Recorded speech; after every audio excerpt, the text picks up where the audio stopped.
Bom, bom dia a todos que estão aqui assistindo a aula de hoje.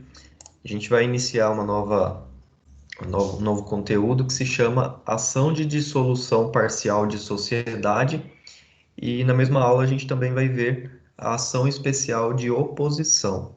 Então são dois temas, tá? Como eles são um pouco mais sucintos, a gente vai conseguir trabalhar os dois na aula de hoje. Pessoal, vou compartilhar aqui a tela. Depois eu vou encaminhar o material para vocês também, a gravação da aula, tudo. Então vamos lá. O primeiro tópico. Fazendo só uma observação aqui, né?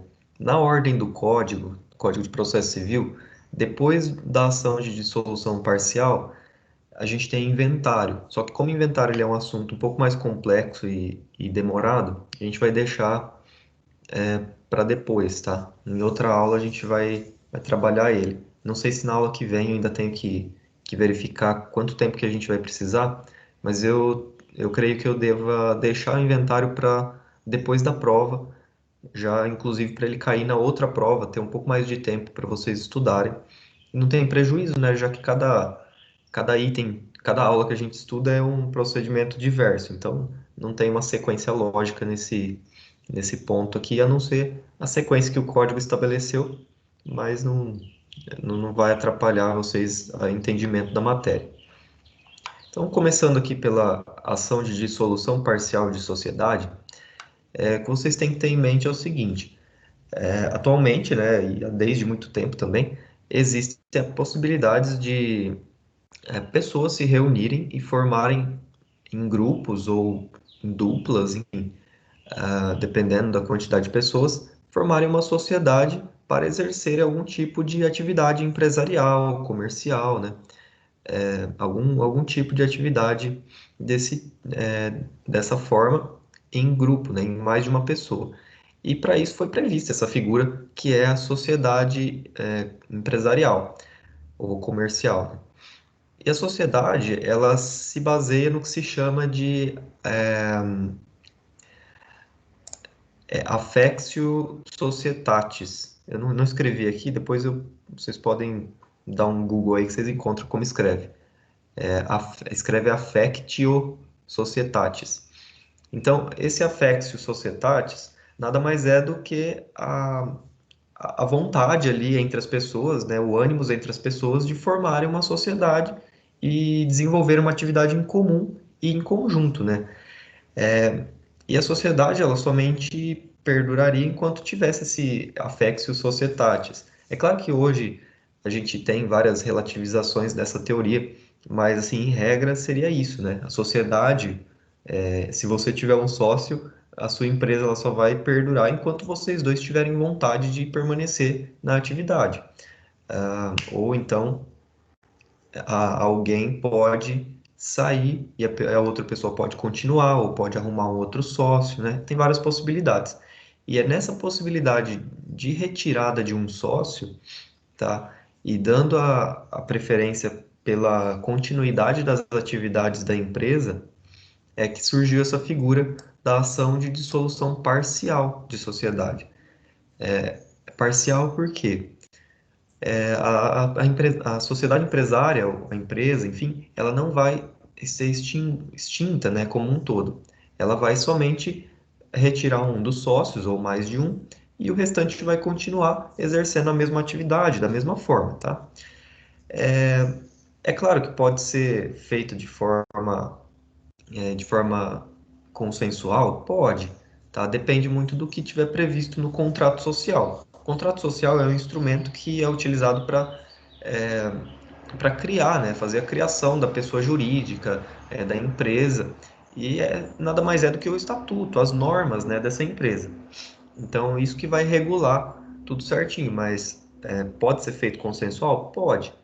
Somente em alguns casos que a lei impede, geralmente quando envolve questões de retirada do sócio por incapacidade superveniente, né, que a pessoa sobrevém algum tipo de doença, alguma coisa que a pessoa fique incapaz, e aí realmente tem que ser por meio de um processo. Mas, em regra, vocês têm que saber da possibilidade de saída, né, de um dos sócios, e nessa saída, nessa retirada de um sócio, de uma empresa, é necessário apurar quanto que ele teria de receber ou de pagar, inclusive, né, pode ser o caso, para a sociedade, né, ou receber da sociedade empresária, já que ele, no momento que forma essa sociedade, os sócios eles integralizam uma quantia de patrimônio, né? Tem que chegar cada um dos sócios, pega uma quantia em dinheiro e integraliza na sociedade, né? Ou seja, vai constituir um patrimônio daquela empresa, tá? Que é um requisito mínimo aí para a existência de uma empresa, né? De uma sociedade empresária. Então, desse patrimônio, a pessoa tem a cota parte dela, aí vai depender da porcentagem, né? Mas cada sócio vai ter uma porcentagem no patrimônio, além de questões de lucros, né? Desse tempo que ele ficou, a valorização do capital da empresa, tem tudo isso.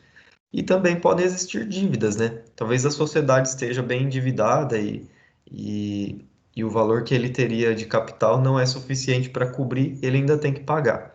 Mas isso vai depender do caso a caso. Então vamos fazer a leitura lá do 1028 do Código Civil. Deixa eu localizar aqui.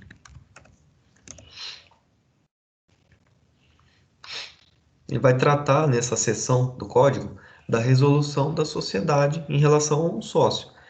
Então, ó, no caso de morte de um sócio, liquidar-se-á sua cota, né? Ou seja, vai retirar, vai acabar com a sua cota, salvo se o contrato dispuser diferentemente, se os sócios remanescentes optarem pela dissolução da sociedade e se por acordo com os herdeiros regular-se a substituição do sócio falecido. Então, o que acontece? Existe a possibilidade, sim, de uma pessoa querer. Deixa eu aceitar o Alan aqui. Existe a possibilidade de um sócio falecer, inclusive, né? E ele, enquanto sócio da empresa, aquele capital que ele tinha, aquelas cotas da empresa, elas entram no inventário, tá? E os herdeiros vão ter direito sobre elas.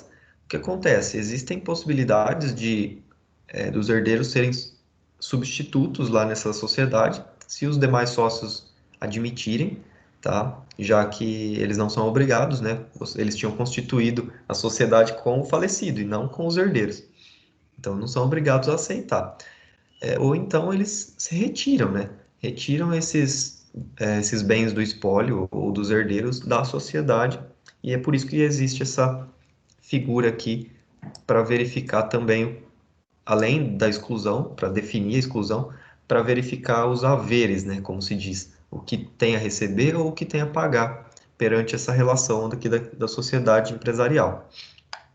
Ah, vamos fazer a leitura também do 599, tá?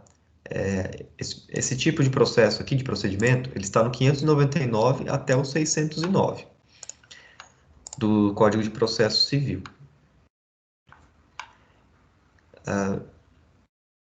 Nem precisa fazer a leitura aqui agora, porque a gente vai falar ao longo aqui do da própria aula, tá? Só para vocês se situarem mesmo que eu coloquei aqui. Então, eu já disse, né, que trata-se da possibilidade de liquidação das cotas, no caso de saída de um dos sócios, a menos que a própria sociedade inteira queira é, ser extinta, né, queira se dissolver como um todo. Aí vai liquidar o patrimônio geral, né? Então, não é um caso de uma ação como essa, tá? Segue um procedimento comum mesmo, se for a dissolução total. Já no caso da parcial, que é só um ou outro sócio, é o rito especial. Então, ela tem como foco as sociedades empresárias contratuais e as simples, né? As contratuais são essas mais comuns que a gente conhece, né, no dia a dia, de sociedades em cota de participação, em comandita simples, enfim. Vocês vão aprender isso melhor na parte de direito empresarial ou até de direito civil também. Mas o que vocês precisam entender é que trata-se de sociedade empresária, assim como um todo. Sociedade simples são aquelas em que a pessoa, ela e junto com outros também pode ser, elas se propõem a exercer atividades intelectuais, por exemplo, consultórios médicos, podem ser sociedades simples, enfim, até advogados também, escritórios de advocacia podem ser também, depende, né? Tem outras modalidades, mas podem ser aqui esse tipo de sociedade também. E a depender do caso, tá? Será feita aqui a dissolução, a resolução dessas cotas por meio da participação dos lucros. Ou seja, no seu escritório de advogado não tem como você repartir os clientes, né? Então, vai se chegar a algum acordo ali, alguma decisão do juiz em que vai fazer com que a sociedade ela dê participação nos lucros, talvez por um determinado tempo, ou enfim, depende a ocasião, mas que a pessoa ela receba o que ela deveria ter por direito, dependendo do valor que for aferido, ela receba esses valores por meio de participação nos lucros e não necessariamente de uma quantia em dinheiro ou de alguns bens imediatamente, tá? Isso vai depender muito do caso a caso. E de forma geral, vai se priorizar, né, a preservação da sociedade. É por isso que existe essa figura aqui, que é justamente para você poder retirar um sócio, mas manter o restante da sociedade funcionando. E quando, né? Quando que a gente pode ajuizar um processo como esse? Se não conseguir via consensual, né, de regra, a gente tem algumas hipóteses. No falecimento do sócio, tá? Isso é bem comum também, já que as pessoas morrem, né? Então, o falecimento do sócio está previsto lá no 1028 do Código Civil. Quando é feita a exclusão do sócio pelos demais, está previsto lá no 1085 do Código Civil, ou seja, os demais sócios, por algum motivo, geralmente alguma infração praticada pelo sócio que foi excluído, alguma falta grave praticada por ele, um mau desempenho nas suas funções, enfim, vai depender do que o contrato social da empresa prevê, né, para esse tipo de exclusão. Ou então, um terceiro caso é a iniciativa do próprio sócio em se retirar. A pessoa não quer mais participar da sociedade, fala, olha, quero sair, e enfim, né? Não tem quem vai segurar essa pessoa em uma sociedade, tá? A gente pode ter aqui duas pretensões, né? Uma primeira delas é a própria resolução da sociedade, tá? Que é justamente essa retirada, né, do sócio dessa sociedade empresária. Então ele vai sair, não vai mais fazer parte. E a gente tem também a apuração de haveres, que seriam, né, os direitos, deveres, os valores que que ele teria a receber da empresa, tá? O sócio excluído. Então, para realmente liquidar, vai fazer um balanço lá, toda uma perícia contábil em relação a isso. Vai falar, olha, a cota dele vale X, vale 100 mil reais. Só que a empresa tem 50 mil de dívidas, então 25 mil, metade, é parte dele também. Então vai se descontar esse valor e vai chegar ao valor que ele teria líquido para receber, ou inclusive para pagar, como eu já disse, que pode acontecer. E aqui é possível, né? Tanto a acumulação desses pedidos, que é o mais comum, quanto o ajuizamento de só um deles. Pode ser que a pessoa já se retirou de forma consensual da sociedade, só que ainda precisa fazer essa apuração dos haveres. E aí não deu acordo, as partes não concordam, tem que ir via judicial mesmo. Então pode ser tanto os dois, tá? Pleiteando a retirada da sociedade e a apuração dos haveres, quanto somente um deles. Bom dia para quem chegou depois. A gente está aqui falando da ação de dissolução parcial de sociedade, está lá nos artigos 599 em diante, e a gente vai falar da ação especial de oposição hoje, tá? É um combo dois em um hoje a aula. A iniciativa dessa ação, ela pode ser do espólio do falecido, tá? Ou seja, dos responsáveis ali pelo inventário enquanto estiver em andamento, pelos sucessores, depois que for concluída a partilha, já que, como eu mencionei, os sócios, eles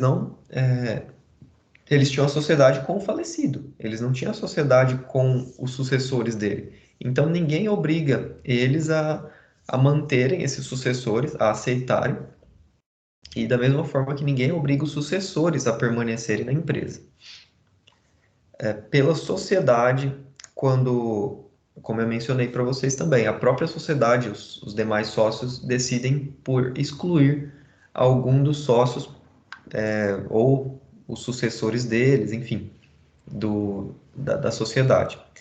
Então, aqui, os casos em que os demais não admitem o ingresso dos sucessores, ou então em que a própria lei não autoriza a exclusão extrajudicial. Então, a sociedade ela precisa entrar com o processo mesmo, porque sem isso não é possível. É o caso que eu mencionei de incapacidade superveniente do sócio, né? Que a pessoa, por algum motivo de saúde, enfim, não deixou de ter a capacidade plena, e aí a sociedade pode pleitear a exclusão dela.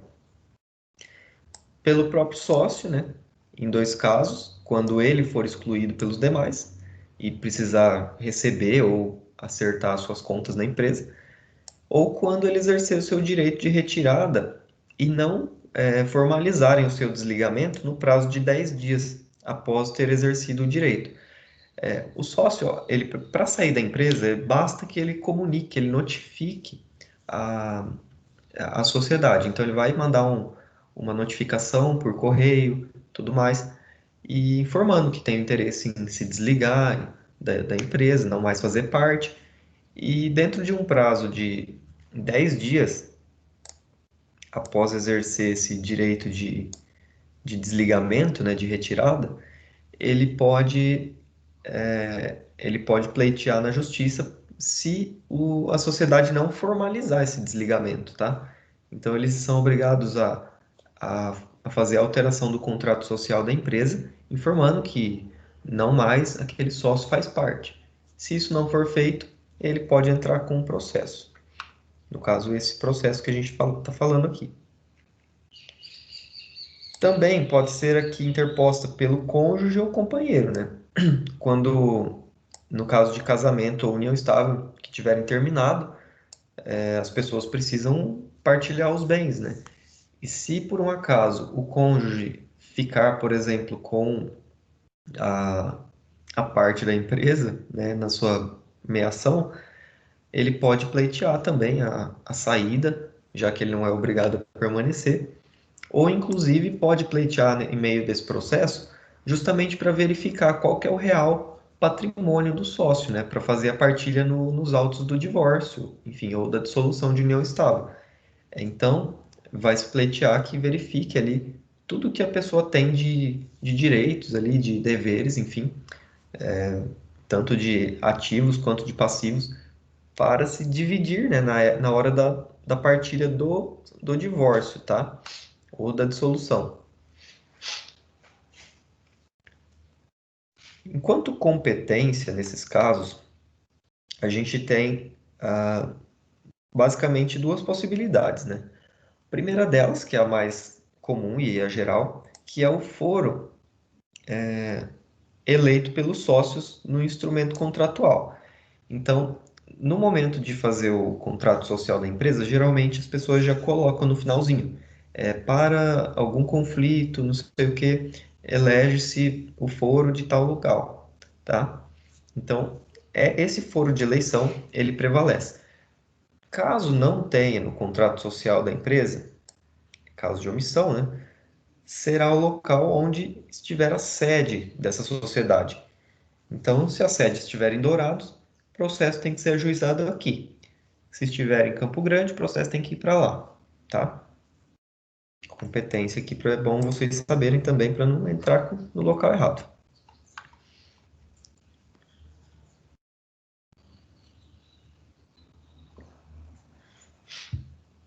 Agora a gente entra no que nos interessa mais, né? No procedimento.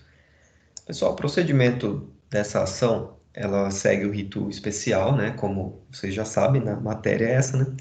Mas eu já disse também que existem possibilidades da empresa após a retirada de algum dos sócios ou algum outro motivo, elas queiram.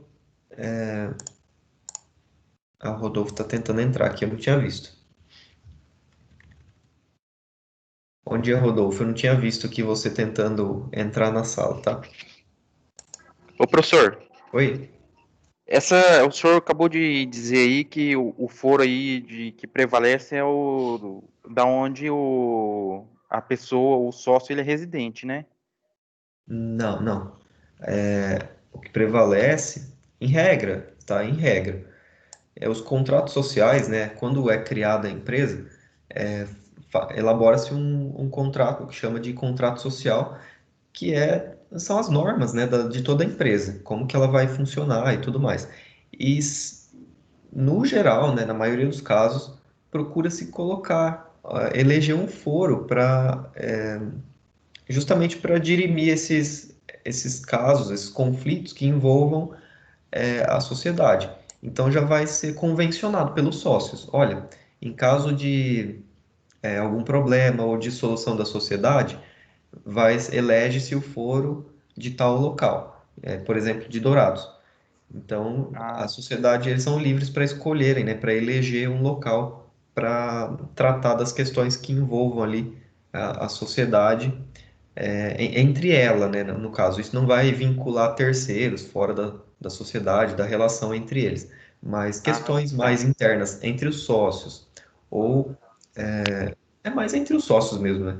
Ou de dissolução da sociedade, enfim, total ou parcial, vai se eleger esse foro, justamente para ter algo de acordo com as pessoas, né? Pode ser que a sede fique em Dourados, mas a eleição do foro, por conta de todos os sócios residirem em Campo Grande, por exemplo, pode ser que eles tenham eleito o foro de Campo Grande para isso, mas eles que escolhem, tá? Nesse caso é competência relativa, então eles podem escolher. Mas caso não tenha no contrato social, aí o que vai levar em consideração é o local da sede da sociedade. Então, não importa onde mora aqui os sócios, vai importar onde está fixada a sede da sociedade empresarial. Então, onde está a matriz ou, enfim, o local de gerência dessa sociedade aqui, tá? Tá, ok, entendi. E aí essa situação aí, ela já vem taxativo e escrito no contrato dos sócios. Aí depois não tem como, por exemplo, um sócio ele é estrangeiro e um outro é brasileiro, por exemplo. Aí posteriormente colocou no contrato que o local seria uma cidade brasileira e posteriormente o sócio estrangeiro não concorde, aí já não cabe mais. Será o que está no contrato. Geralmente quando se coloca no contrato por meio dessa eleição de foro, é bem difícil de ser alterada, tá? Ainda mais quando é um caso de sociedade e tal. Existem casos que a gente consegue alterar, por exemplo, quando é relacionado à relação de consumo, esse tipo de coisa, porque geralmente você não tem tanta, digamos assim, tanta autonomia. Vamos pensar assim nesses contratos de formatura mesmo, sabe? Algo que é mais próximo de vocês, aí já fica a dica também. Geralmente nos contratos de formatura, as empresas, se não forem no local, eles acabam colocando nos contratos que o foro competente é o local da sede da empresa. Então, por exemplo, a Ticomia, por exemplo, vai colocar que ela é em Bauru. Então, acho que é Bauru que tem a sede deles, salvo engano.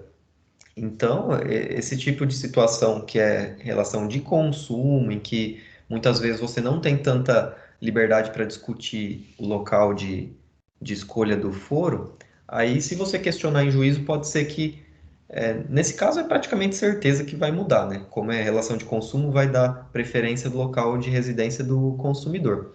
Mas aqui, como é eleição entre pares mesmo, né? Entre as pessoas que estão formando a sociedade, é bem difícil de alterar, tá? É bem difícil. Mas no geral, que vai. De qualquer forma, né? Nesse exemplo que você deu, eu acho que dificilmente vai mudar a competência nesse caso de escolha entre os sócios. E também é frequente colocar o local onde a empresa fica, né, onde a empresa é sediada. Então, acaba sendo assim bem concentrada já mesmo, já que as pessoas preferem o local mesmo onde a empresa fique, a não ser nesses casos, né, que os sócios moram todos em outras cidades e aí escolheram eleger algum foro diverso, mas ainda assim vai prevalecer o contrato social de forma prioritária. Caso não tenha, aí vai para a sede da sociedade. Então, o que pode acontecer? Se alguém chegar a questionar a questão do contrato social e algum juiz, por um acaso, autorizar uma mudança aí de reconhecer incompetência para julgar o processo, vai acabar indo para onde está a sede da sociedade, tá? Não vai ter para onde fugir muito, tá? Já que como envolve essas questões de direitos e haveres dos sócios, dá prioridade para onde tiver a sociedade, tá? Por conta da facilidade mesmo de pegar a documentação, de tudo, né? Fica mais próximo. Então, caso dê algum problema com o contrato, vai acabar indo para onde fica a sede da sociedade empresarial, tá? Ah, tá ok então, professor. Mas discutir pode, dá para questionar sim. É que vai depender da argumentação mesmo. Em relação ao procedimento, como eu estava dizendo, a gente pode ter casos aqui em que a sociedade ela vai querer se extinguir como um todo, né? Então a dissolução é total. E nesses casos ela vai seguir o rito comum, né? O procedimento comum que vocês devem estudar ainda, devem estar estudando, né? O procedimento comum ele vai ser aquele padrão, né? Petição inicial, contestação. Primeiro tem a audiência, né? Geralmente a audiência de conciliação e mediação, depois contestação, a instrução probatória e tudo mais, né? No procedimento especial, tem essas diferenciações, como nesse caso, que é o da dissolução parcial. Então lembra, né? Dissolução total é o procedimento comum, é a regra geral. Dissolução parcial, quando só sai um sócio ou alguns deles, mas a sociedade permanece funcionando, né? A empresa permanece funcionando, é procedimento especial. Então vai acontecer o seguinte, em duas fases. A primeira delas vai se tratar da resolução da sociedade em relação ao sócio. O que é essa resolução, né? É a quebra do vínculo ali entre a sociedade e o sócio. Então, o juiz vai estabelecer quando que terminou ali aquele vínculo entre os dois e se terminou, né? Depois, a segunda fase, passa-se para uma liquidação dos haveres, né? Uma apuração. Então, o juiz vai determinar alguma perícia contábil para verificar quanto que a pessoa tem para receber ou quanto que ela precisa pagar, tudo isso, tá? Já que geralmente o que você busca na saída da sociedade é receber o seu capital social, né? Ou os lucros, enfim. Então você vai querer saber tudo que você tem devendo, tudo que você tem para pagar e também tudo que você tem para receber, né? E é nessa fase que vai ser apurado esse tipo de coisa. Essas fases já disse que podem ser cumuladas ou não. Então, eu posso pedir somente a saída simples da sociedade ou somente a apuração dos haveres. É claro que se a pessoa está querendo sair da sociedade, é porque ela deve ter alguma coisa para receber, pelo menos. Ou inclusive para pagar, né? Talvez ela quer, já a sociedade está em dívida e tudo mais, ela quer se livrar, ela quer sair, acertar o quanto ela tem que pagar, o quanto ela deve e se desvincular dessa relação da sociedade, tá? A inicial, né, a petição inicial, além dos requisitos gerais que a gente já comentou várias vezes, né, a qualificação das partes, endereçamento, enfim, toda a fundamentação de fato, de direito, tudo isso é requisitos gerais lá do 319 do CPC. Ela deve vir instruída com uma cópia do contrato social da empresa. Por quê, né? O contrato social é a lei ali, a lei, né, entre as partes, né, entre os sócios da empresa. Então, o contrato vai estabelecer a finalidade, como que funciona a empresa, quais são os cargos, tudo. Tudo vai estar no contrato social. E o contrato ele deve estar integrando essa ação, tá? Sob pena de indeferimento da inicial, tá? O juiz pode verificar que não tem o contrato. Primeiro ele vai mandar que o autor emende a inicial, juntando, né? E se ele não juntar, vai ser indeferida a inicial, tá?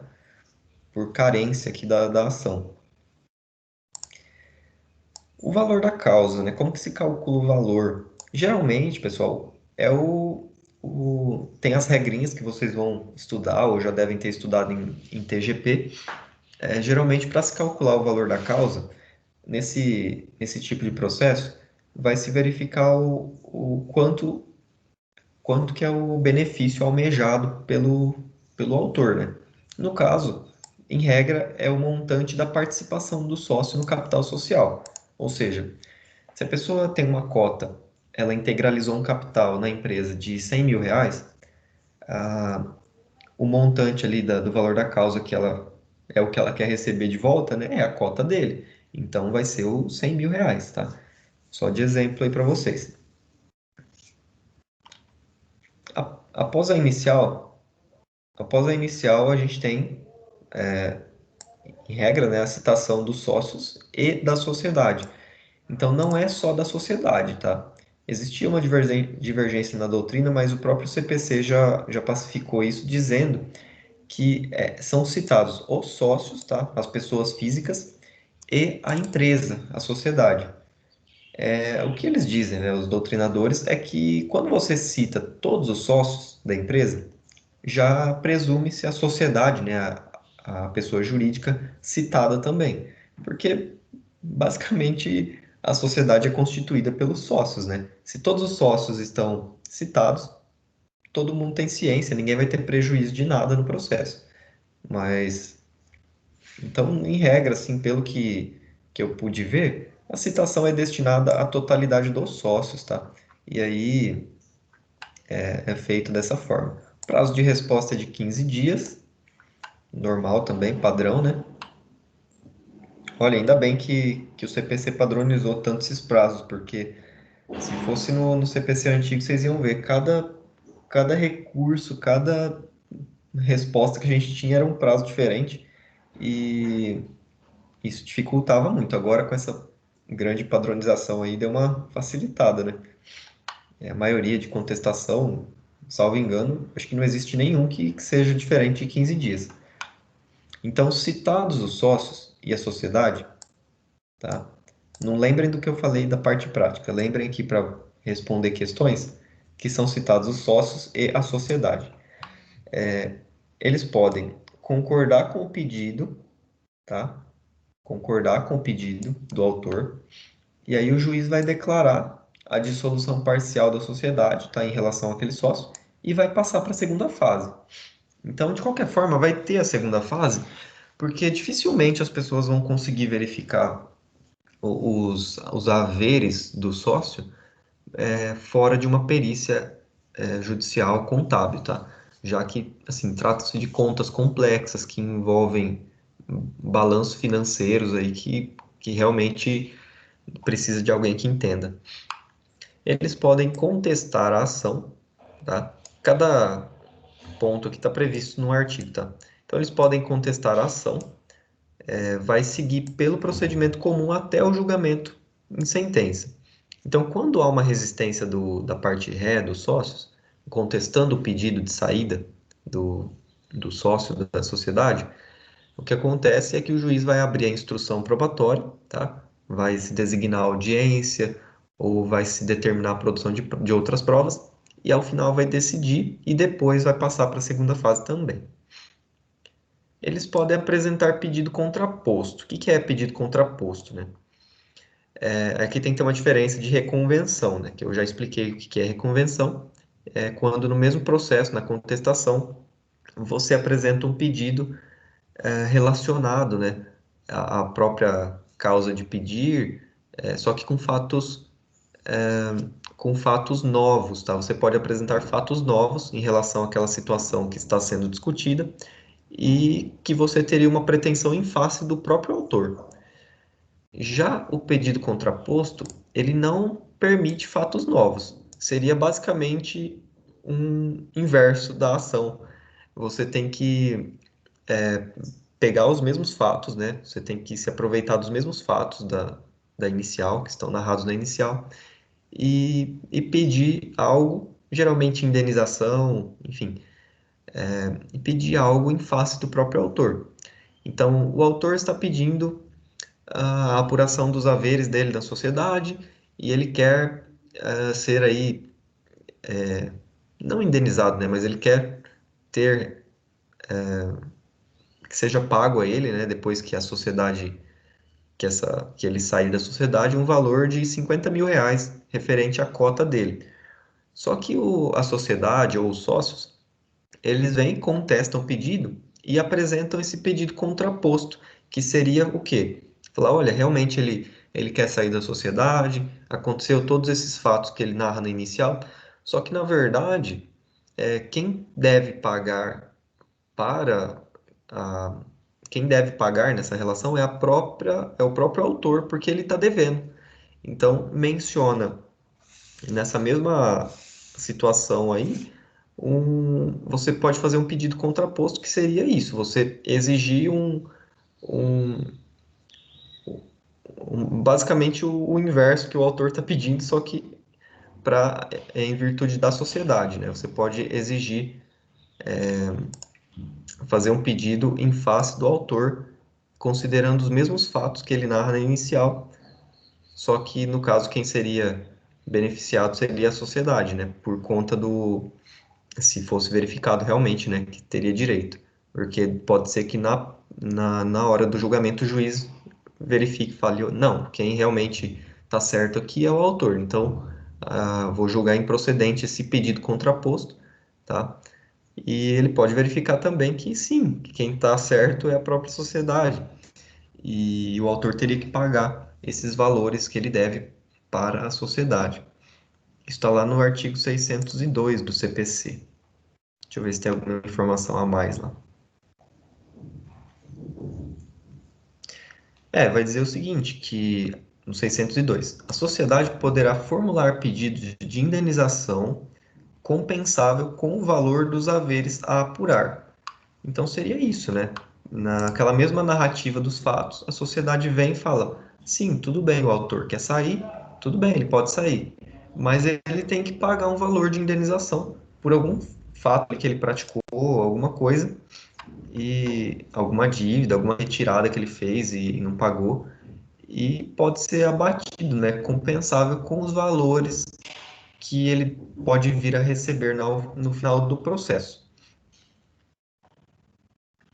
Deixa eu ver o que mais aqui. Eles podem também ser revéus, né? Eles podem ser citados, sócios da sociedade, e não apresentarem contestação, nem se manifestarem no processo. E aí ocorre a chamada revelia, né? Está previsto no 344, se não me engano, do Código de Processo Civil, que justamente vão ser considerados verdadeiros, presumidos verdadeiros os fatos da inicial, e o juiz também pode depois já passar diretamente para a fase 2, que é a apuração por meio da perícia. É importante esse artigo aqui, ó, que vocês lembrem, no 604, que vai dizer o seguinte: nesse tipo de processo é importante e o juiz deve, primeiro, fixar a data da resolução da sociedade, tá? Para isso, vocês vão estudar depois o artigo 605. O que fala o 605? O 605 ele vai trazer aqui as regras a serem observadas em cada caso para fixação da data em que a sociedade foi resolvida, né, em relação ao sócio que quer sair ou foi excluído. Então, é a data que a pessoa saiu de fato, né, ou foi excluída. Então, aqui diz: no caso do falecimento do sócio, considera-se a data do óbito. Se a retirada for imotivada, será o sexagenário dia seguinte, aqui é um pouco confuso, o sexagenário dia seguinte ao do recebimento pela sociedade da notificação do sócio retirante. Então, quando a pessoa ela quer simplesmente sair da sociedade, sem nenhum motivo aparente, ela pode fazer isso e basta aquela notificação que eu disse, né? A pessoa manda uma notificação por escrito, tudo certinho, e tem que ser com um prazo de pelo menos uns 60 dias antes do que ele está realmente considerando de sair, né? Ou, na verdade, ele teria que aguardar, né, esses 60 dias até ele se retirar de fato, já que a lei prevê. Então, nesse caso de retirada imotivada, a data da resolução, a data da saída dele, vai ser considerado o sexagenário, né, o dia número 60, depois do recebimento dessa notificação pela sociedade. Então, somente aí que vai ser considerado o dia da saída dele. 3. No recesso, recesso é o quê? Quando existe um sócio minoritário, tá, que tem poucas ações na empresa, e ele discorda dos rumos que a empresa está tomando, e ele não tem como decidir, porque ele tem, por exemplo, 5% das cotas. É muito difícil ele conseguir palpitar nas decisões ali. Então, por conta disso, é autorizado por lei que ele se retire da sociedade, tá? O sócio minoritário. Isso se chama recesso. Então, ele, no recesso, será o dia do recebimento pela sociedade da notificação do sócio dissidente. Então, o dia que ele mandar essa notificação e a sociedade receber, vai ser considerado já que ele está fora. Na retirada por justa causa, de sociedade por prazo determinado, e na exclusão judicial de sócio, a do trânsito em julgado da decisão que dissolver a sociedade, tá? Então, quando envolver algum tipo de processo, né, considera-se a data do trânsito em julgado da decisão. E na exclusão extrajudicial, a data da assembleia ou da reunião de sócios que a tiver deliberado. Então, também pode ser esse caso, né? Se for via extrajudicial, interno da empresa, é a data da assembleia que excluiu o sócio. Tá? Então, tem vários pontos aí para vocês fazerem uma releitura depois e tentarem fixar. Mas é importante saber que o juiz tem que fixar essa data, tá? Tem que ser uma data certa. Tem que definir os critérios de apuração dos haveres. Geralmente ele vai fixar por meio de perícia judicial contábil. E tem que nomear o perito, tá? Responsável, além de determinar o depósito em juízo dos haveres incontroversos. Ou seja, a pessoa relata na inicial que possui uma quantidade de valores a receber. Aí vem, por exemplo, 100 mil reais. A pessoa, os sócios, né, da empresa vêm e contestam uma quantia equivalente a 50 mil, por exemplo. Eles falam, olha, realmente ele tem valores para receber, só que os valores são menores, são 50 mil reais. Esses 50 mil que foram aceitos, né, digamos assim, que não são controvertidos, não tem discussão sobre eles, a empresa concordou que realmente existe, o juiz pode determinar que se deposite em juízo. E a pessoa pode, inclusive, pedir o levantamento já. Já que não tem discussão, não tem por que isso ficar enrolado no processo até o final. Aí vai se continuar o processo em relação à parte que está sendo debatida, né, que está tendo controvérsia.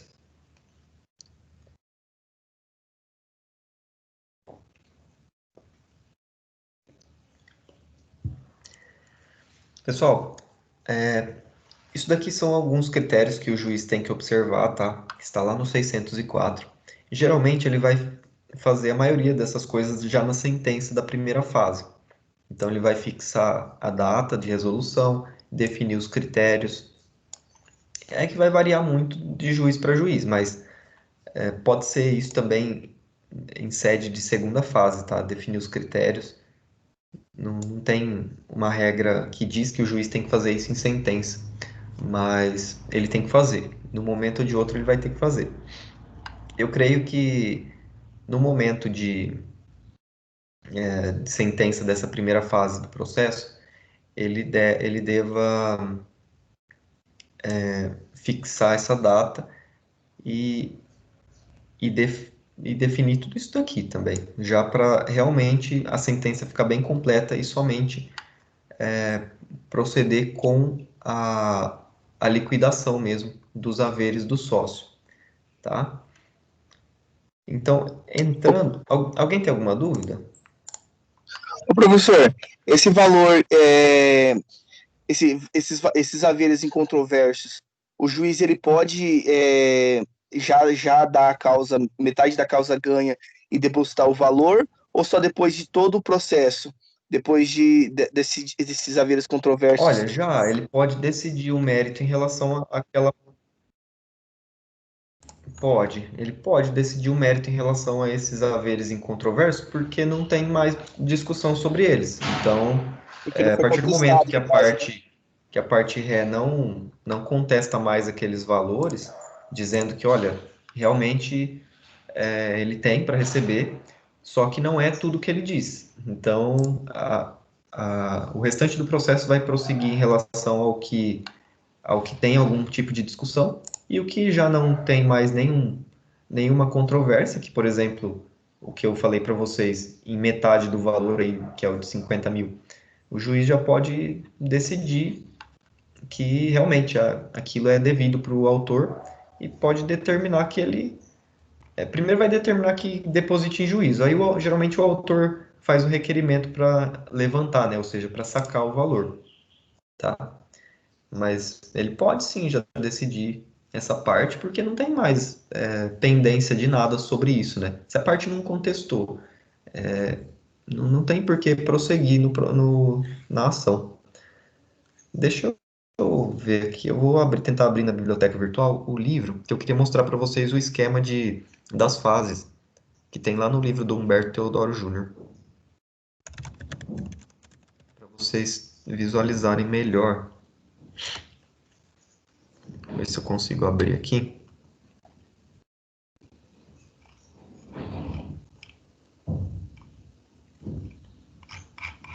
Só um minuto.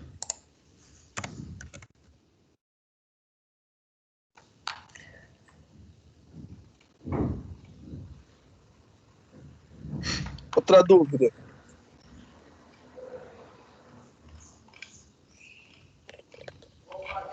Eles atualizaram a biblioteca virtual, ficou um pouco diferente aqui o. O senhor está ouvindo, professor?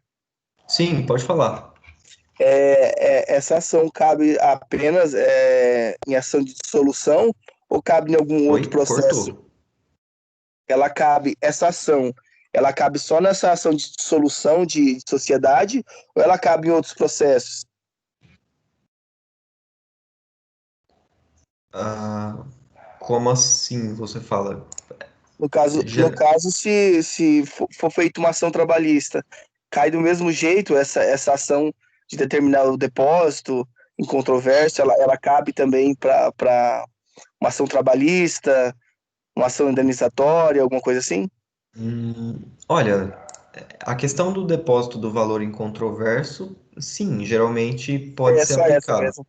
Isso, agora a ação em si de dissolução, não, porque aqui, na verdade, é só um ponto dentro dessa ação de dissolução, né? Ela tem Isso. a ação de dissolução parcial da sociedade, ela tem todo esse rito aqui que a gente está falando dele. Mas a questão de julgamento do mérito parcial ou então de levantamento de valores que não são mais controvertidos, isso costuma ser aplicado, sim. É que cada tipo de processo às vezes tem alguma regra específica, mas Sim, sim.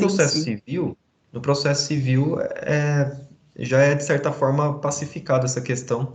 Se tiver algum valor incontroverso, a pessoa pode pedir o juiz tanto pode julgar parcialmente o mérito em relação a um pedido, quanto determinar também o levantamento, né? Já fazer o depósito para a pessoa.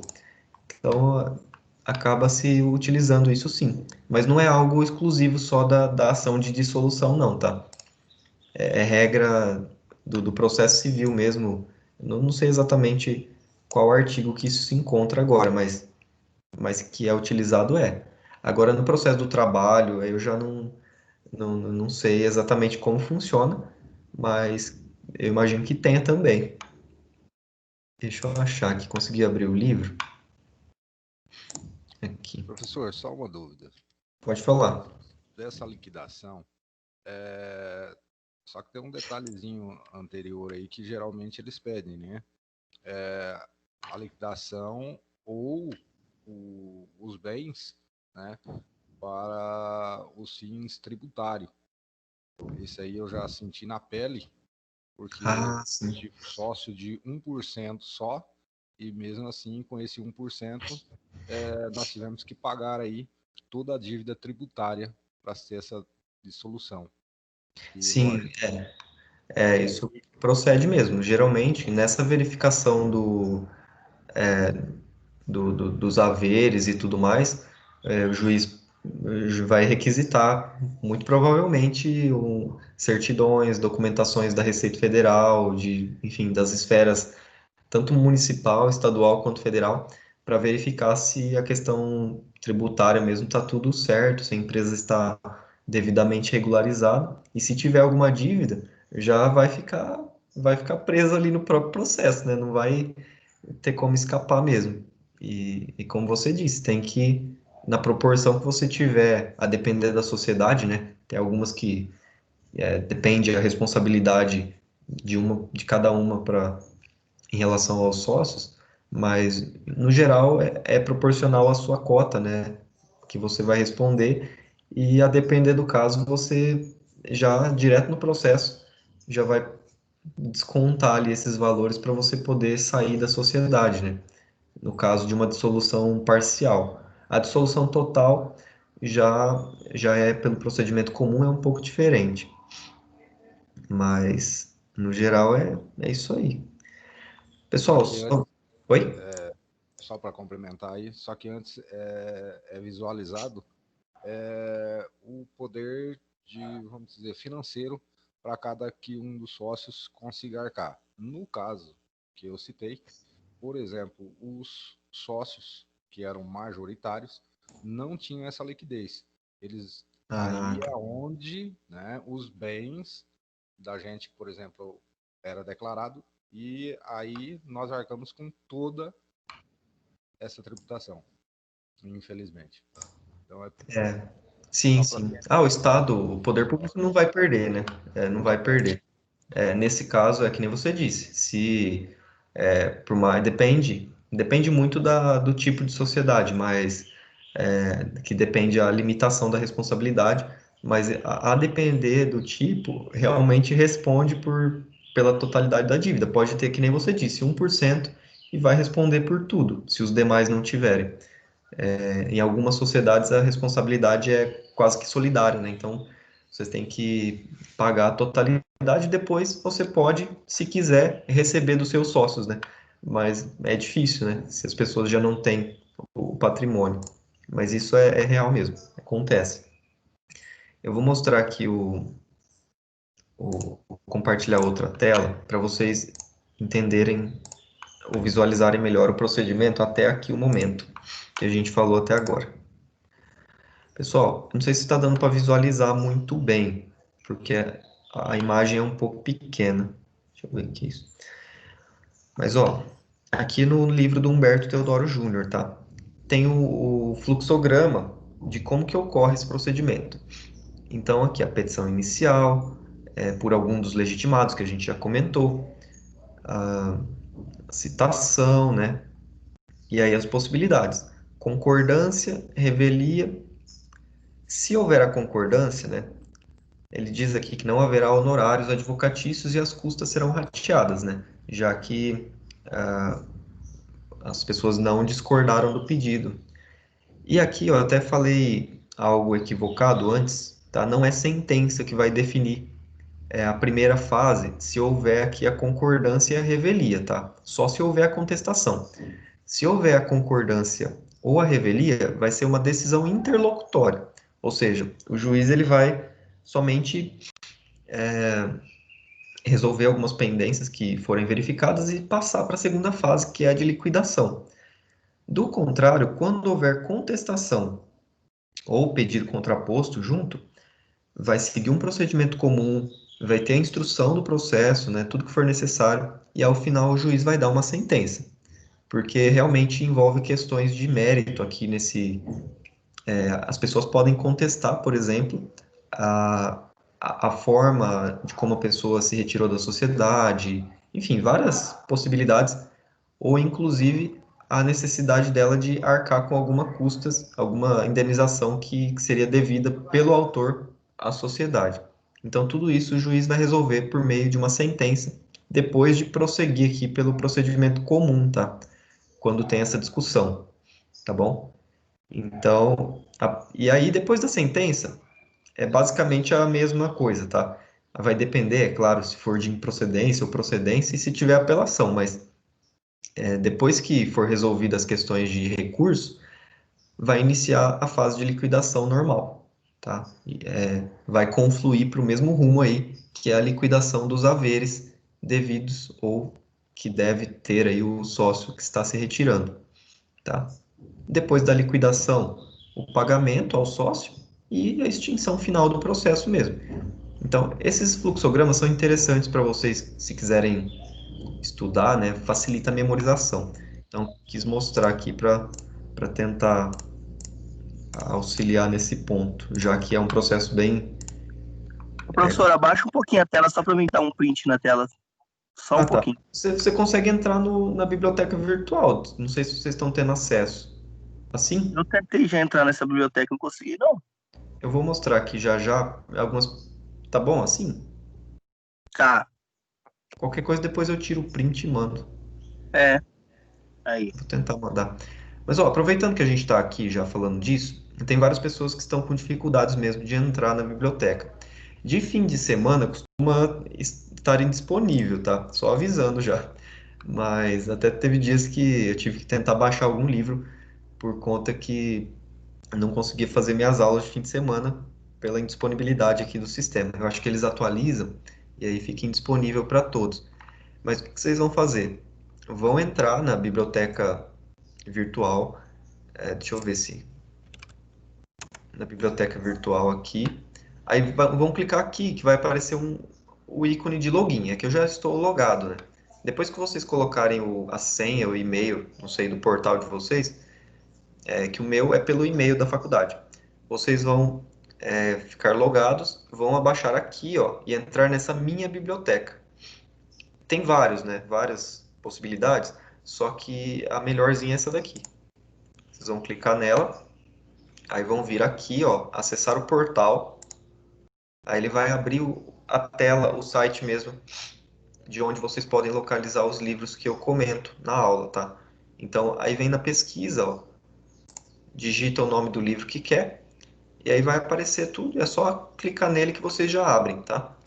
Então, algumas pessoas estavam pesquisando direto nesse primeiro site aqui, ó, por essa busca, e não Eu aparece mesmo. muita coisa. Oi? Eu fiz isso. Eu fiz isso. Mas é por esse caminho que eu tô falando, tá? Que vocês conseguem os livros melhores aí. Tá bem escondido aí. Mas acho que tem alguns manuais de acesso, eu vou tentar procurar também no fim de semana e mando para vocês. Acho que eu vi alguma coisa sobre isso no site. Mas enfim, vamos prosseguir aqui a aula. Deixa eu voltar.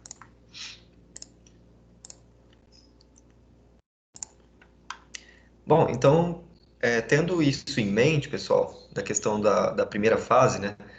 Então, enfim, seja por decisão interlocutória ou sentença, a depender do caso, né? Se houver ou não contestação do pedido, vai ser iniciada a segunda fase, que essa vai ter que ter mesmo, que é a liquidação dos haveres, né? Do sócio excluído ou retirante. Nessa fase, vai ocorrer a nomeação de um perito contábil para determinar esse valor da quota parte do sócio ou dos herdeiros, né, que restaram. Então, o juiz já vai determinar aqui a realização dessa perícia e após a perícia as partes vão se manifestar, né, contraditório, ampla defesa normalmente, e o juiz vai fazer a decisão dele apurando realmente o que esse sócio que está saindo da empresa ele tem para receber ou ele tem para pagar, né? Pode ocorrer isso também. E nesse caso vai ser definido o valor, tá?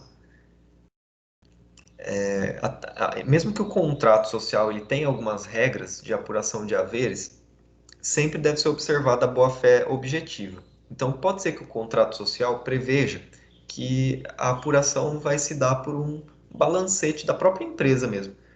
mas isso sempre vai ser observado a questão da boa-fé objetiva, ou seja, o juiz ele não fica restrito a essas questões do contrato social, porque elas podem ser prejudiciais ao próprio autor, né? Já que são questões complexas de muitas contas mesmo aí que só um profissional da área poderia ter o conhecimento aí para resolver essas questões.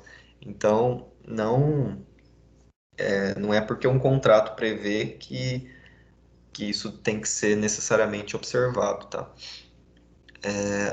Após, o juiz vai decidir, né? Vai fixar o valor da quantidade de, enfim, de bens, de valores, enfim, de dívidas que a pessoa pode ter que pagar e vai ser por meio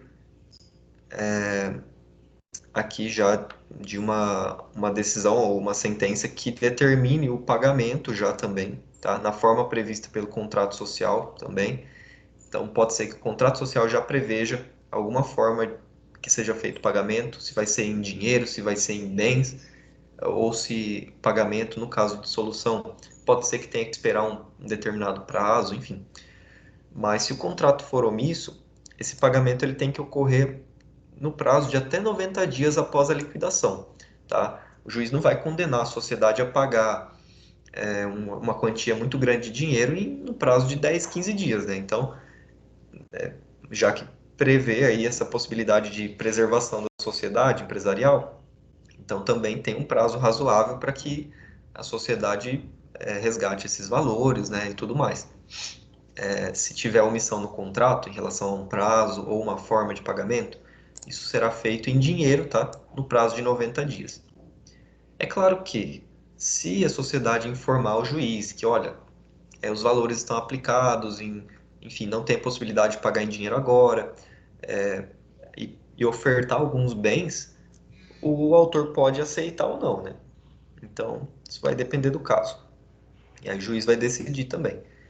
Se não for cumprida a obrigação, cabe o cumprimento de sentença. Então, aqui o juiz vai fixar, né, todas essas questões por meio de já de uma sentença, tá? Ele vai julgar o valor devido ou que deve ter aí o sócio ou seus herdeiros, tá? Para receber ou para pagar. Ele vai fixar, geralmente com base na perícia contábil, e após a parte vai ter esse prazo para cumprimento da obrigação. Se não houver o cumprimento da obrigação, o que acontece é o início de uma fase de cumprimento de sentença, que aí o autor tem que peticionar no processo, né, e requerer aqui o cumprimento de sentença, e aí vai para a fase executória mesmo, tá?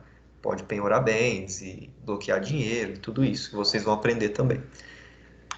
Pessoal, sobre essa primeira ação, tudo ok? Vocês têm alguma dúvida?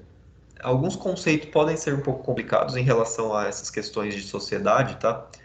Até para mim, que eu não tenho tanto contato com o direito empresarial, é um pouco complexo. Às vezes eu tenho que ficar consultando toda hora uma doutrina e esclarecendo algumas coisas. Mas lembrem dos conceitos mais gerais, por enquanto. Depois, quando tiverem as matérias de direito empresarial, ou se for no meio de direito civil, aí vocês tentem retomar isso daqui, vai ficar um pouco mais claro, vocês vão entender, tá? Então a gente passa para a ação especial de oposição. Para quem não estava no início da aula, eu mencionei dizendo que a gente vai pular o inventário por enquanto, tá? Já que ele é um processo um pouco mais complexo, provavelmente a gente vai demorar mais de uma aula com ele, inventário, partilha, arrolamento, tudo isso, né? E mais de uma aula, e eu quero deixar para depois da primeira prova, tá? Que eu acho que vai facilitar um pouco para vocês. Então, não tem uma ordem lógica do conteúdo, já que cada um é diferente do outro aqui. E é por isso que eu peguei a especial de oposição, que é bem curtinha. Na própria doutrina, acho que não tem nem 10 páginas, tá? De conteúdo. Por quê? Porque ela segue basicamente o procedimento comum. Ela só tem uma outra diferençazinha que a caracteriza como especial, que o legislador quis demarcar ali, mas em regra ela não tem tanta diferença prática, tá? Então, para que serve, né? O que é essa ação especial de oposição? A doutrina aqui do Humberto Teodoro Júnior, ela vai classificar e vai caracterizar como o procedimento especial pelo qual alguém, pretendendo coisa ou direito alheio que está sub júdice, ou seja, que está sendo discutido no judiciário, demanda ambos os litigantes em litisconsórcio necessário para exercer sua pretensão. Então, traduzindo, né? A gente tem uma pessoa que alega ter algum direito que está sendo discutido e demandado por outras pessoas, por terceiros, em um processo. Só que essa pessoa acha que aquele direito, aquela pretensão, aquela coisa é dela, não é daqueles dois que estão brigando no processo. Então, ela não pode entrar com uma contestação no processo, porque ela não é réu. E ela vai ter que brigar contra os dois que estão brigando já no processo, que estão demandando no processo. Então, vamos dar um exemplo prático, né? Eu tenho uma... eu não tinha... Eu esqueci de escrever os exemplos aqui, tá? Depois que eu fizer depois que eu terminar a aula, eu vou trazer alguns exemplos por escrito para ficar no material, tá? Gravado para vocês. Mas aqui eu vou falar mesmo na aula. Por exemplo, eu tenho uma casa e a casa eu reconheço que é minha. Só que existem outras duas pessoas que estão brigando pelo aluguel ou, enfim, alguma questão relacionada à posse do imóvel, tudo mais. Nesse caso, ou vamos pensar direto no uso capião, que é para ficar bem radical mesmo. Eu tenho uma casa que eu alego que é minha e tem outras duas pessoas brigando por um uso capião do imóvel. Nesse caso, o que eu poderia fazer? Eu poderia entrar com uma ação de oposição, porque eu estou alegando que aquele imóvel não é nem do autor da ação e nem do réu, tá? O uso capião discute ali a questão da aquisição da propriedade, né? Então, eu estou discutindo ali, estou alegando que a casa é minha, que não é nem do autor daquele processo antigo e nem do réu, tá? Nesse caso, inclusive, eu acho que eu até peguei um exemplo que não é bem cabível e adequado nesse caso, tá? Mas eu acho que deu para entender o conceito. Porque o que acontece, né? Agora que eu lembrei aqui de uma questão, nesses casos de uso capião, entende-se que o juízo ele é universal, que se chama. Então, por conta de expedição de edital no processo, intimando e citando todo e qualquer interessado, todo mundo que tiver alguma pretensão naquele processo é considerado, pode entrar como terceiro interessado e discutir por meio de contestação, tá? Existe, assim, divergência na doutrina, é por isso que o exemplo que eu dei foi mal colocado. Dá para vocês entenderem a regra geral, só que não se aplica exatamente essa ação de oposição, tá? Existem pessoas que, inclusive, ajuizam essa ação de oposição, só que Vocês estão conseguindo me ouvir? Eu tô vendo que vocês estão postando mensagem no grupo aqui. Ou é outra A coisa? Sully tá tentando entrar e não tá conseguindo. Ah, tá. Deixa eu ver aqui. Não tá aparecendo aqui pra mim.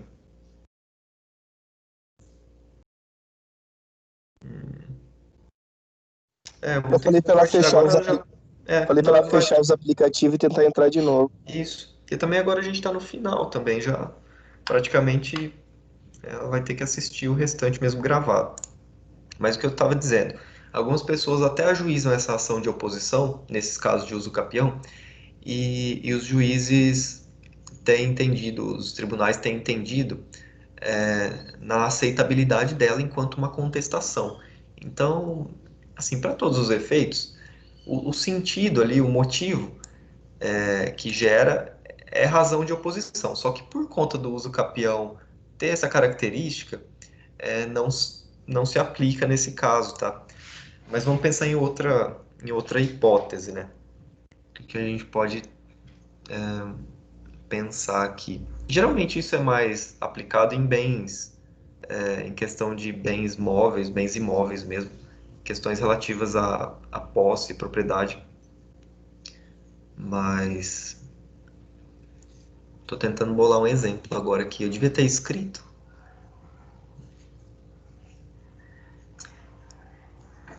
Vamos pensar num caso que fuja do uso capião, que eu já disse que não é o caso. Uma pessoa que está, por exemplo...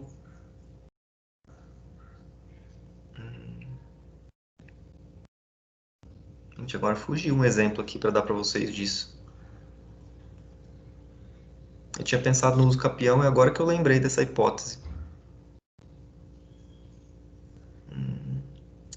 Vamos pensar no caso de um imóvel, também não vai ser uso capião, tá? A gente vai discutir aqui a questão do próprio aluguel mesmo, tá? Já que não é relativa a essa questão de uso capião, então não vai se enquadrar nessa exceção que eu disse, né? Mas, por exemplo, eu tenho um imóvel e tenho um inquilino que me paga aluguel. Eu estou, por algum motivo aí, discutindo a questão do pagamento de aluguel com... Acho que a Sully conseguiu agora. Deixa eu ver aqui, ela deu certo. Oi, Sully, deu certo agora. Se você tentou antes, eu não tinha visto aqui. Estava olhando no conteúdo. Mas, enfim, seguindo o exemplo aqui, né? Por algum motivo, eu estou discutindo aí com uma outra pessoa, tá? Com o Adriano, por exemplo. Estou discutindo com o Adriano quem tem o direito de receber o aluguel desse meu imóvel, tá? Dessa casa. Enfim, por algum motivo a gente está brigando por esse aluguel. Só que aí vem a Sully e ela alega que o aluguel é direito dela de receber, tá? Enfim, eu não vou entrar nas razões aqui, mas por algum motivo ela alega, ela entende que o aluguel é direito dela de receber.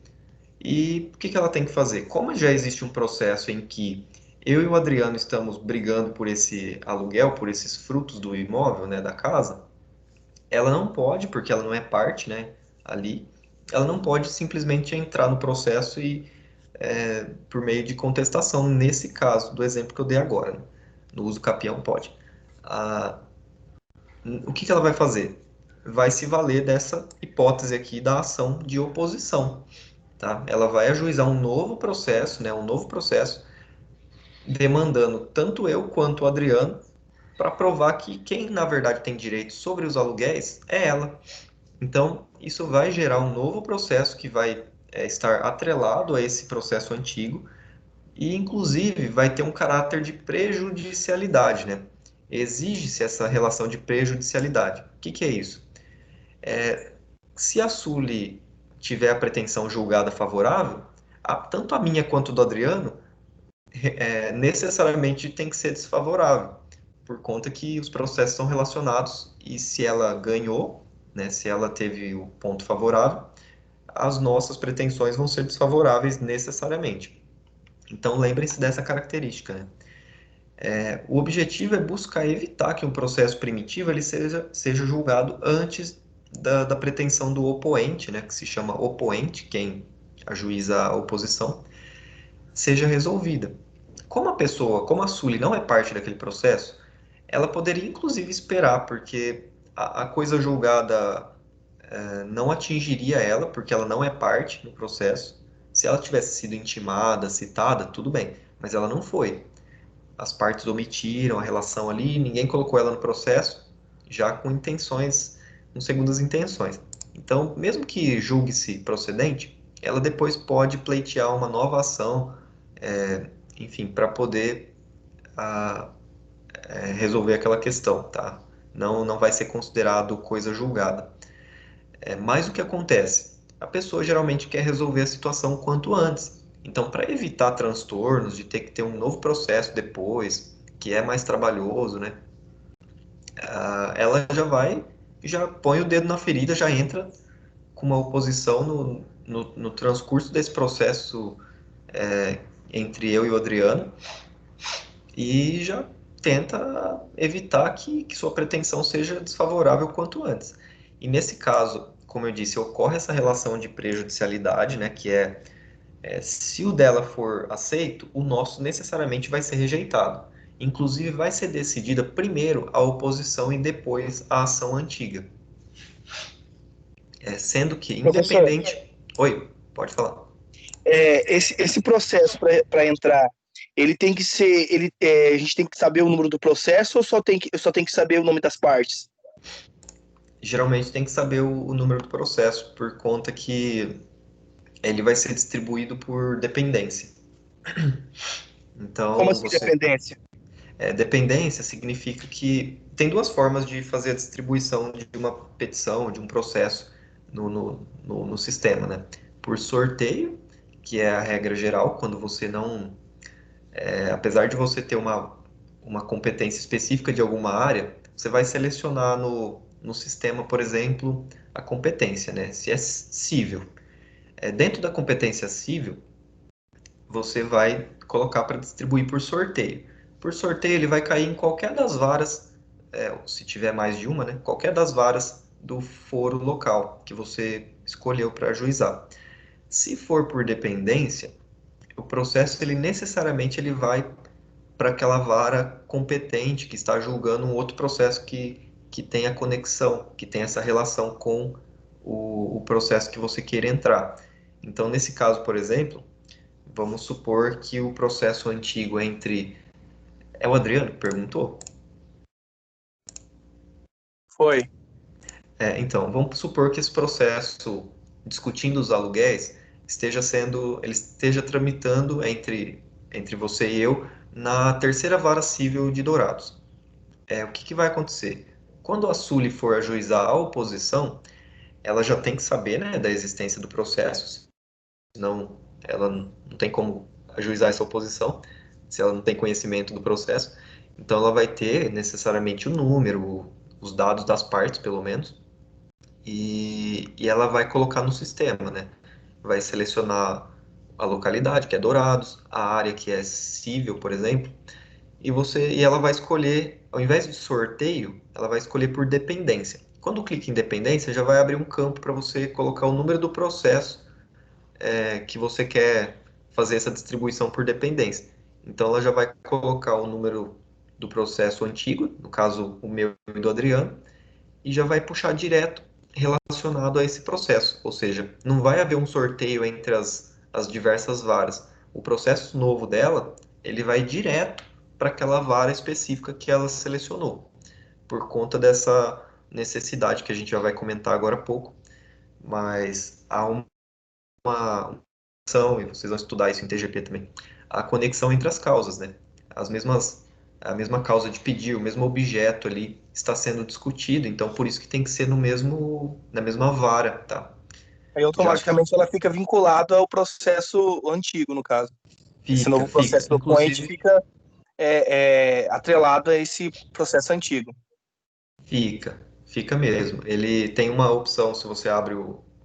Um dia eu vou abrir para mostrar para vocês, para quem não tiver o acesso ou conhecimento sobre isso, para mostrar como que é um processo digital, né? Geralmente vocês veem isso em prática, mas quando abre o sistema do ESAGE, lá embaixo, no final do processo, tem umas abas, né? Então tem a aba de apensos, né? Que são os processos em apenso, que também ficam atrelados, e geralmente incidentes processuais, que dependem desse processo principal, e tem os dependentes também, acho que é essa nomenclatura que está lá, que ficam esses processos que são ações autônomas e estão em conexão com esse outro que já era mais antigo.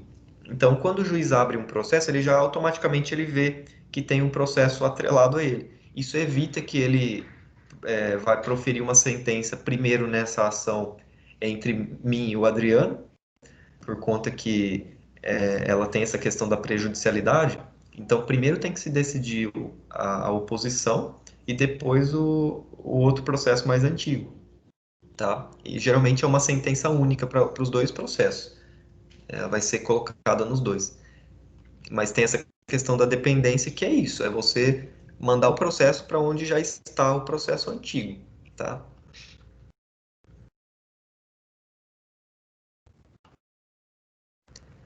Entendeu, Adriano? Sim, deu para entender, sim, legal.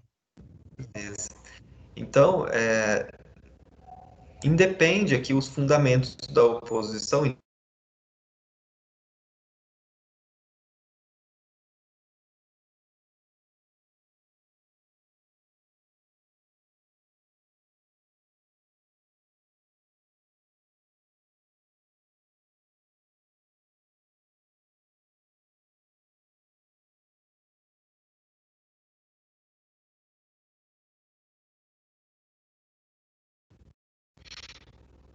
Pessoal, travou um pouco, tá? Agora acho que voltou.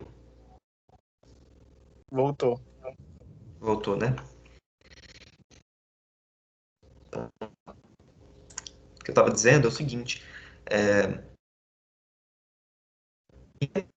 independente dos fundamentos dessa oposição, né, dos fundamentos, ela deverá tratar de direito.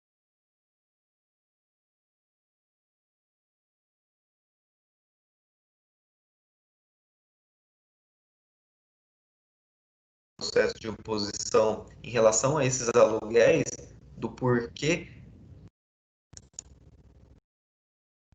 Calma aí. Acho que saiu da tela compartilhada. Não. Acho que agora voltou normal. Deu algum apito que eu achei que tinha dado problema de novo. Então, independente dos motivos que ela vá alegar e justificar no processo de oposição, justificando por que ela tem o direito aos aluguéis, o que importa é que esse direito dela seja capaz de atrair essa questão que está sendo discutida no processo anterior. Ou seja, se ela tem direito aos aluguéis, nem eu nem o Adriano a gente vai ter. Então, é essa questão, é essa relação que vocês têm que ter em mente nessa questão da oposição, tá? É essa relação aí entre com tanto o autor quanto o réu do processo primitivo, do processo antigo. Ela ocorre de livre iniciativa do terceiro, né? Ninguém obriga que ela discuta por meio dessa oposição, já que ela pode ajuizar isso depois por meio de uma ação própria, tá? Mas prefere-se, é claro, né? Se ela tiver conhecimento durante o processo aqui de o processo anterior, processo antigo, ela é claro que ela vai querer resolver logo, né? E procurar quanto antes o judiciário. Também pode ser total ou parcial. Então, se eu e o Adriano a gente estiver discutindo e brigando, além dos aluguéis, por questões possessórias do imóvel, enfim, outras situações, ela pode discutir somente a questão dos aluguéis, tá? Não precisa ser exatamente a totalidade dos pedidos da ação antiga que ela vai querer ter para ela também, no exemplo que eu dei para vocês. Então, pode ser parcial. Tem conexão com a ação anterior, né? Que é a conexão ela vai se dar por um objeto comum, que é o mesmo direito sendo discutido, né, nos dois processos, mas por objetivo diverso. Ou seja, no caso do primeiro processo, do antigo, o objetivo ali, no caso, era entre os dois, eu e o Adriano, né? O outro, que é a oposição da Sully, é realmente se opor em relação a esse processo antigo, esse processo anterior, e ter o direito para ela, né, que ela entende que é o correto. Então, lembrar que existe um objetivo, aliás, um objeto comum e um objetivo diverso. Quando ela é ajuizada, ela passa a exercer o caráter de papel principal. Tá? Ela vai ter essa preferência no julgamento justamente por conta da questão da prejudicialidade. Se o processo dela for julgado procedente, vai influir diretamente no processo meu e do Adriano. Então, é por isso que ela exerce esse papel principal. Ela pode ser proposta até a sentença da ação anterior, tá? Por quê? Se ela for posterior, deve ser por meio de uma ação comum.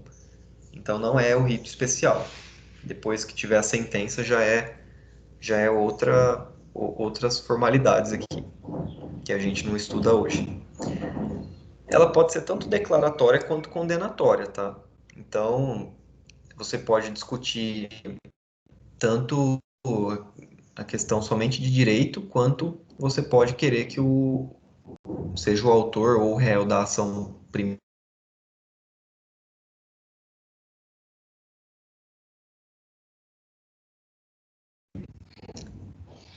eu tenha enfim, eu tenha vendido um, um animal, um cavalo, para o Adriano. E ele teria que cumprir com a obrigação dele de fazer o pagamento. Só que, na verdade, quem vai discutir e quem vai alegar que o cavalo, que era dona do cavalo, é a Sully. Tá? Tô dando esses exemplos com a gente aí para vocês tentar entender. Então, eu tô com um processo cobrando o Adriano, só que quem vai entrar com a oposição vai ser a Sully, dizendo que o cavalo, na verdade, era dela e quem tem que receber é ela. Então, esse exemplo acho que ficou mais claro. Nesse caso, ela pode tanto pedir somente a declaração quanto a condenação. Condenar o Adriano a fazer o pagamento para ela e não para o Eduardo, né? Não para mim. E aí, a competência eu já mencionei, que é do juiz da causa principal, né? Então, você vai distribuir por dependência, como eu já acabei de falar agora há pouco. E o procedimento? O procedimento é bem simples, tá? Não tem muita complicação, não. A inicial ela tem que ter os requisitos gerais, e aí duas hipóteses, né? Na verdade. Caso ela seja ajuizada antes da instrução, da audiência de instrução e julgamento, ela será apensada, né, aos autos primitivos, aos autos anteriores, processo antigo, e julgada numa mesma sentença. Então, o juiz ele vai verificar primeiro a discussão na oposição e no momento que ele tiver que decidir, tá, ele vai fazer uma sentença para ambas, né? Tanto para a oposição da Sully, quanto para a ação de cobrança do Eduardo contra o Adriano. E ele vai decidir, O falar, que é olha, a pensada, professor? Oi? O que é a pensada? A pensada, ela fica, por conta dessa distribuição e independência, né? Ela fica ligada ao processo principal. Então, é aquilo que eu expliquei antes, ela vai ficar no finalzinho do processo, ela vai ficar o número desse processo de oposição. E quando você clica, você abre o processo de oposição e vice-versa também, sabe? Os dois ficam ligados um ao outro. Antes, quando era o processo físico, catava um barbante, enrolava no grampo de um processo e enrolava no do outro, e os dois ficavam ligados por meio de um barbante. Agora, como é digital, aparece o número do processo que está pensado, que tem essa ligação de um com o outro, nos autos digitais mesmo. Então é somente um ícone que aparece no processo para você poder acessar tanto um quanto o outro, tá? E o juiz já vai saber, né, que tem um processo apensado ali que está distribuído por dependência e que ele fica ligado a esse processo, ele precisa que sejam avaliados ali por algum motivo em conjunto. Nesse caso da oposição, é porque tem a questão da prejudicialidade do mérito, né? Então, se a Sully conseguir provar que o cavalo é dela, eu não vou ter direito de cobrar o Adriano. Então, é por isso que tem que ser julgado primeiro a oposição e depois o processo mais antigo. Então, nesse... Oi? É isso? Falou alguma coisa? Eu não entendi. Vou pôr aqui para carregar o computador. Espera aí. Bom, então nesse caso que eu havia falado, lembrar sempre, se ajuizada a oposição antes da audiência de instrução e julgamento do processo antigo, ou seja, antes de produção das provas, né, e tudo mais, ela vai ser apensada, ela vai ser ligada a esse processo mais antigo e o juiz vai julgar, ele vai passar, por exemplo, a determinar toda a produção de prova no processo de oposição, tá? Já que ele agora é o processo principal, ele que vai ter esse caráter de conseguir resolver toda essa problemática, né, entre as partes e nos dois processos. Então, toda a produção de prova vai ser feita na oposição, se for necessário. E o juiz vai julgar numa mesma sentença os dois. Então, no processo de oposição, ele vai abrir no sistema lá a janelinha para ele fazer a sentença. Primeiro ele vai julgar a oposição, depois ele vai passar o julgamento do processo de cobrança, no caso desse exemplo que eu dei para vocês. Então, sempre a oposição primeiro, depois a ação mais antiga, por conta da prejudicialidade. Então, se a Sully ganhar o processo, necessariamente eu e o Adriano a gente vai ter como improcedente a ação antiga. Se ela perder, é provável que eu e o Adriano consigamos aí discutir o mérito e eu posso ganhar tanto quanto ele, né? Então, o processo antigo segue o curso. Outra possibilidade é o ajuizamento posterior a essa audiência de instrução. Então, as provas já foram produzidas no processo antigo, tá? Nesse caso, o juiz vai suspender o processo originário, o mais antigo, para que se resolva a oposição, né? Buscando aí evitar dar uma sentença desnecessária ou equivocada no caso, salvo se ele verificar que a instrução serve para ambas, né? Então, pode ser que a causa seja tão ligada, nesse caso do cavalo, por exemplo, que a instrução já vai servir até para a Sully. As testemunhas que eu trouxe no processo já vão mencionar. É claro que é difícil, né? Mas pode ser que já mencionem. É mais fácil as do Adriano, né? O Adriano vai falar assim, não, olha, traz testemunha dizendo que o cavalo não é do Eduardo, o cavalo é da Sully, então ele não tem que pagar para o Eduardo. Aquele processo tem que ser julgado improcedente.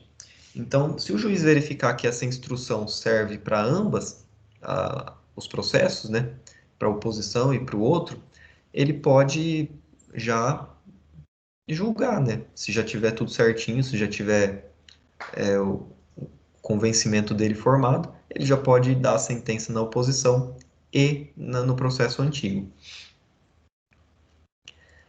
Depois de ajuizada a inicial da oposição, ocorre a citação dos opostos, né? Tem essa nomenclatura aqui de opostos. Opoente é o autor e opostos são os réus do processo. Em litisconsórcio necessário. O que é isso? Que precisa ter em mais de uma pessoa necessariamente no polo passivo, que nesse caso é o autor e o réu da demanda antiga. Então a Sully vai ajuizar a ação, ela é a opoente da oposição, e tanto eu quanto o Adriano, que somos partes no processo antigo, somos os opostos desse processo de oposição, os réus, né? O prazo de contestação normal de 15 dias. Se as partes rés, né, opostas, reconhecerem o pedido do, do opoente, o juiz já pode decidir o mérito, né? Já não tem mais o que seguir com a instrução probatória. Agora, basta que uma delas conteste e o processo segue o rito comum. Então vai ter a audiência, vai ter a determinação, enfim, de perícia, o que for necessário para a produção de provas. Normal, e ao final ele vai dar a sentença. O silêncio também importa em revelia, vai se presumir como verdadeiras as alegações da inicial da oposição, e o juiz já vai poder julgar. Mencionei também que o julgamento será numa sentença única, conhecendo primeiro da oposição e depois o mérito da ação anterior, que no caso do exemplo que eu dei, primeiro o juiz vai julgar se a Sully é ou não dona do cavalo, e se ela tem que receber o dinheiro, e depois ele vai apreciar o processo antigo, que era meu e do Adriano, se eu tenho o direito de receber o valor do Adriano, né, em relação ao cavalo. Então, vai depender primeiro da oposição. Pessoal, alguma dúvida em relação a isso? A oposição ela é mais, você entendendo o cabimento dela, o procedimento não tem muito segredo, tá? Tem alguma dúvida? Comentários? Não tô com dúvida, não. Tá tudo beleza. Certo. Alguém mais?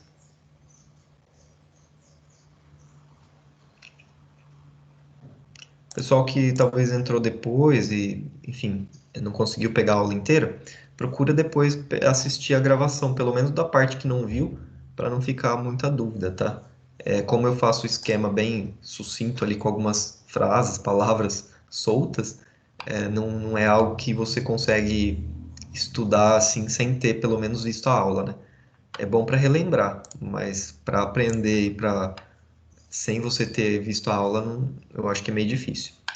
Então, vejam a gravação sempre. Pessoal, não se esqueçam dos exercícios dessa semana, tá? Não sei se vocês já Aliás, eu sempre esqueço, né? Tá com problema no sistema desse negócio da aula. Alguém conseguiu acessar a disciplina? Eu não sei se tentou depois de ontem. Deixa eu ver se tá. Eu Até tentei agora eu não consegui, não. agorinha. Não. Não conseguiu, Tô até com ele aberto aqui no estágio, não. Você fala que não conseguiu. Não aparece. Tá. Não aparece nem no AVA e nem no portal. Eu vou encerrar aqui a gravação e a gente permanece conversando. Peraí, só para não ficar muito grande o vídeo.